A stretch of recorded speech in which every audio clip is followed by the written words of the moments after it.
Perdana Menteri beritahu harga beras Malaysia Madani akan diputuskan minggu depan.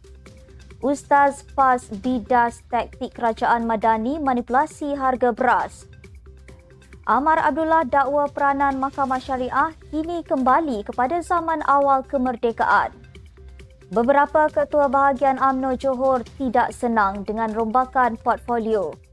Bersatu akan adakan Perhimpunan Agong khas pada Mac ini. Negeri Sembilan rujuk jawatan kuasa khas MKI perkasa Undang-Undang Syariah.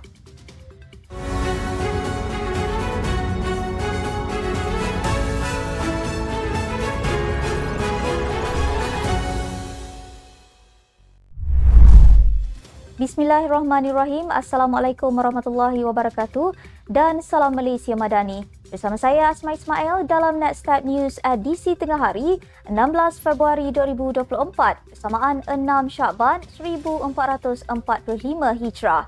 Sebelum itu jangan lupa untuk subscribe YouTube Netstat TV dan follow Facebook Netstat Malaysia.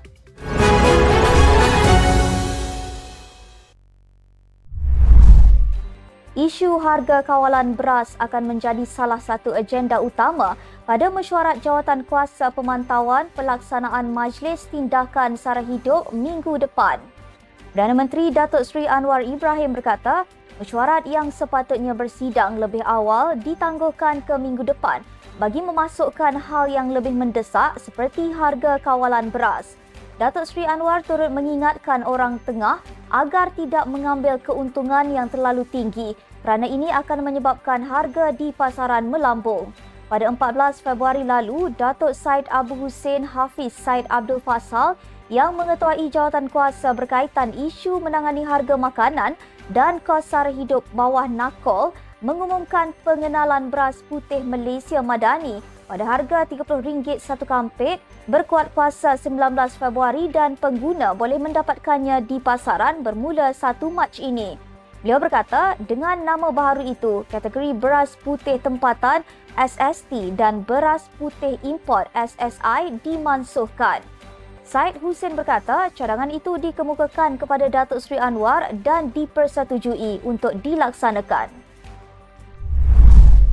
Kementerian Pertanian dan Keterjaminan Makanan seharusnya bertindak membanteras kegiatan pemain industri beras yang dikatakan telah mencampur beras putih tempatan dan import untuk dijual dengan harga tinggi di pasaran.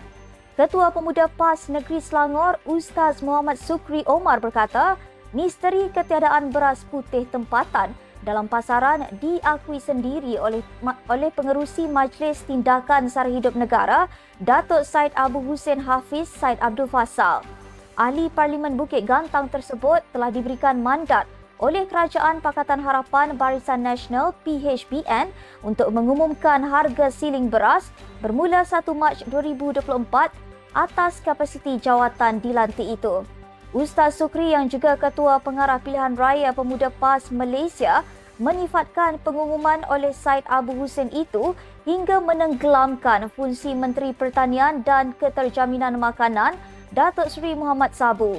Tambah beliau lagi, tindakan ini akan menyebabkan rakyat tertanya-tanya kemungkinan kerajaan mewujudkan situasi panik disebabkan ketiadaan beras putih tempatan adalah untuk menjadi hero tetapi menjualnya dengan harga yang lebih tinggi. Beliau turut mempersoalkan ke manakah perginya Menteri Pertanian dan Keterjaminan Makanan dan juga fungsi mereka.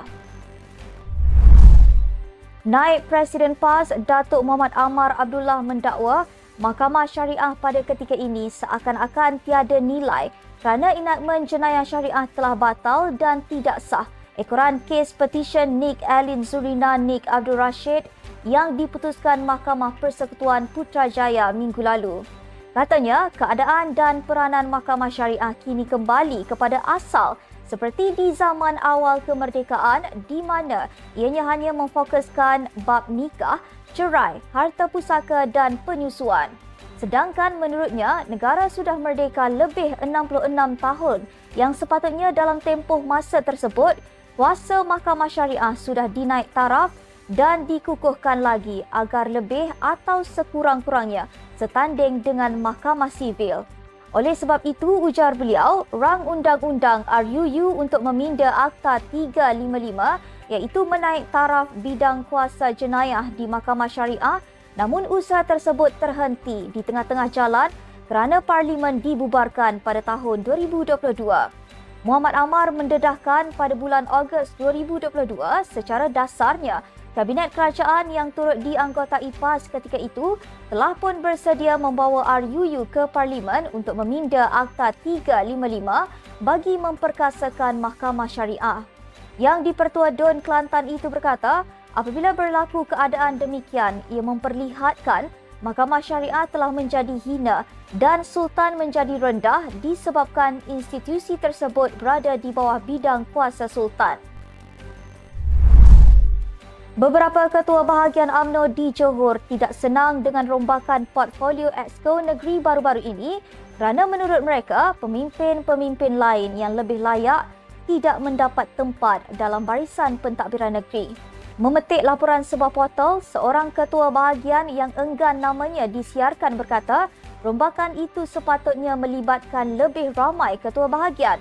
Rombakan yang diumumkan pada Selasa menyaksikan hanya 3 ketua bahagian UMNO terlibat iaitu Ketua UMNO Simpang Renggam, On Hafiz Ghazi yang juga Menteri Besar Johor, Ketua UMNO Segamat, Exco Pertanian, Industri Asas Tani dan Kemajuan Luar Bandar, Zahari Sarip dan Ketua UMNO Kulai, Exco Perumahan dan Kerajaan Tempatan, Jafni Syukur. Sumber itu berkata, ketua-ketua bahagian mendesak agar pentadbiran negeri menggugurkan Exco yang tidak memegang jawatan pada peringkat bahagian. Sementara itu, seorang lagi ketua bahagian yang juga namanya enggan disiarkan bersetuju bahawa jawatan Exco sepatutnya diserahkan kepada ketua-ketua bahagian. Tambahnya, langkah melantik ketua bahagian dalam barisan Exco juga menunjukkan bahawa kepimpinan parti percaya kepada ahlinya. Parti Pribumi Bersatu Malaysia Bersatu dijangka mengadakan Perhimpunan Agung khas pada 2 Mac ini. Ia dijangka akan meminda perlembagaan parti susulan tindakan 6 ahli parlimen parti itu menyatakan sokongan terhadap pentadbiran kerajaan perpaduan. Ketua penerangannya, Datuk Razali Idris berkongsi surat maklumat mengenai Perhimpunan Agung khas itu melalui laman Facebook pada Khamis. Mengikut surat pemakluman itu, Perhimpunan Agung khas itu akan diadakan selama 2 jam bermula jam 3 petang di Pusat Convention Ideal IDCC Shah Alam. Surat yang bertarikh 13 Februari itu turut ditandatangani Setiausaha Agung Parti Datuk Seri Hamzah Zainuddin. Pada 29 Januari lalu, Hamzah berkata, Bersatu memutuskan memindas perkara 10 dalam perlembagaan parti bagi menghalang insiden sama berulang selain bersiap sedia berdepan PRK jika berlaku pengosongan kerusi wakil rakyatnya yang diambil tindakan. Sebarang perkara berkaitan memperkasa Undang-Undang Syariah di Negeri Sembilan akan dibuat berpandukan ketetapan Jawatankuasa Khas yang dibentuk Majlis Kebangsaan bagi Hal Ehwal Agama Islam Malaysia MKI. Menteri Besar Datuk Seri Aminuddin Harun berkata, tiada keperluan mewujudkan jawatankuasa pada peringkat negeri bagi membincangkan perkara berkenaan. Beliau yakin ketetapan itu akan lebih tersusun dan berharap pada masa akan datang kerana ianya mempunyai panduan. Semalam, Sultan Selangor, Sultan Sharafuddin Idris Shah bertitah agar semua pihak menghormati keputusan Mahkamah Persekutuan dan kedudukan Perlembagaan Persekutuan sebagai undang-undang utama negara dan perlu sentiasa didukung oleh rakyat. Sultan Sharafuddin selaku pengerusi MKI bertitah dalam menangani isu berbangkit berkenaan, yang penting ialah usaha mencari jalan mengatasi segala permasalahan yang timbul dengan mengkaji kaedah memperluaskan kompetensi Badan Perundangan Negeri yang menggubal Undang-Undang Jenayah Syariah dalam kerangka yang ditetapkan oleh perlembagaan. Jawatankuasa Khas mengkaji isu berkaitan kompetensi DUN untuk menggubal Undang-Undang Islam ditubuhkan atas titah baginda semasa mesyuarat MKI kali ke-70 pada 28 Ogos tahun lepas. Sekian saja untuk edisi tengah hari ini. Ikuti perkembangan semasa isu-isu panas politik Malaysia setiap hari hanya di Nextstep News. Jangan lupa untuk follow Facebook Nextstep Malaysia dan subscribe YouTube Nextstep TV. Nextstep Malaysia menjangkau informasi mengorak inspirasi. Saya Asma Ismail. Assalamualaikum dan salam sejahtera.